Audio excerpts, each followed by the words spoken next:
কোন বিজনেস আসলে কাকে কাজে লাগে এটা আসলে আমরা কেউ কখনো বলতে পারি না, বাট এটা কানেকশন খুব দরকার, পরিচয়টা বলবো। আমি আসলে সবসময় আমার কাজকেই ফোকাস করি। কাজ ছাড়া আসলে আমি খুব একটা বেশি ক্যামেরার সামনে আসিও না। কাজ ছাড়া অন্য কোনো বিষয় আপনারা আমাকে ভাইরাল টপিকে দেখবেন এরকম আসলে কখনো হয় না। এই আলোকিত নারীর যে গেট টুগেদার প্রোগ্রাম, এটা আসলে অর্গানাইজার করেছে সেটা ববি আপু, মানে যে ওনার।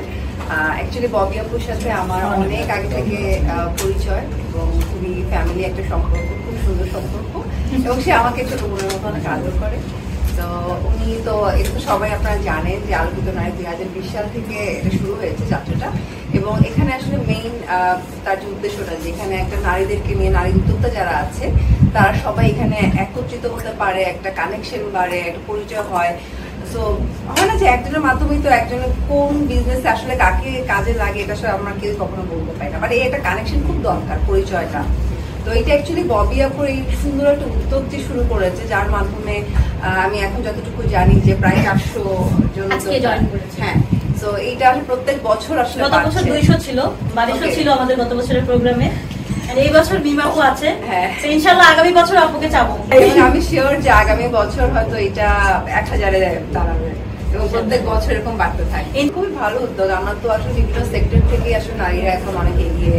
তো এটা মানে আসলে যত এরকম নারীরা কাজ করে আমাদেরও ভালো লাগে। এরকম প্রোগ্রাম হলে আমরাও একসাথে আসি, কারণ আমরাই একজনকে সহযোগিতা করবো, মানে নারীরা নারীদের সহযোগিতা করলেই তো হ্যাঁ সেটাই। তো যার কারণে আমি এই ধরনের কাজে মানে এরকম প্রায় এত সুন্দর একটা উদ্যোগের কাজে আমি থাকার চেষ্টা করি। তো আজকে সেই হিসেবে আসলে আসা। হ্যাঁ, নারীরা তো এখন সব সেক্টর থেকে আসলে সব জায়গা থেকে নারীরা এগিয়ে আছে। হ্যাঁ, তো এটা তো অবশ্যই, এটা আমাদের দেশের জন্য তো ভালো। হ্যাঁ, এটা তো খুবই ভালো দিক যে এটা আসলে আমাদের দেশে মনে হয় যে আসলে স্টুডেন্টরা কি কাজ করবে, শুধু ফ্যামিলি থেকে পেমেন্ট নিয়ে হচ্ছে আসলে পড়াশোনা করে, সেটা এরকম আমাদের দেশে। কিন্তু একজন দেশের বাইরে যদি দেখি, প্রত্যেকটা স্টুডেন্টই কিন্তু পড়াশোনার পাশাপাশি অর্জন করতেছে এবং এটাকে আসলে ওরা খুব ভালোভাবেই নেয়। তো এই জিনিসটা আসলে আমাদের দেশে ছিল না, যেটা এখন সবাই চায় কিছু না কিছু জব করতে। কেউ বাসায় থাকলে বাসায় বসেই কিছু করতে চায়। এটা তো আসলে খুবই ভালো দিক। তো যার কারণে বলবো যে আমাদের দেশের স্টুডেন্টরা এখন যেভাবে পড়াশোনার পাশাপাশি যে নিজেকে ব্যস্ত রাখছে, কোনো একটা চিন্তা করছে যে না আমি ছোট একটা বিজনেস শুরু করি, তো এটা খুব ভালো দিক, পজিটিভ। অ্যাকচুয়ালি আমি আমার যেই সেক্টরে আছে ওই সেক্টর নিয়ে তো দেখা যায় অনেক ব্যস্ত। আর এই যে সাপোর্ট দিয়ে আজকে আপু ডাকলো, আমি চলে এসেছি। ওইভাবে তো বলা যায় আমিও হবে। আর হ্যাঁ, সামনে যেহেতু ঈদ, তো ঈদের জন্য দেখা যায় আমি যেহেতু অনেকগুলো ব্র্যান্ডের সাথে আছি, তো ব্র্যান্ড এন্ডোর্সমেন্টের কাজগুলো হচ্ছে। ভালোবাসা দিবস তো আসলে আমার কাছে তো প্রত্যেকটা দিনই ভালোবাসা দিবস লাগে, ভাবে আলাদা করে কিছু না। তো আমরা যাচ্ছি পরশু মালদ্বীপে, বাট সেটাও অ্যাকচুয়ালি কাজের থ্রুই। তো সেখানে আমরা দুজন একসাথে যাচ্ছি, কারণ আলকো ভ্যালেন্টাইনের পর কাজ হচ্ছে না বলে আসলে টাইম নিচ্ছি।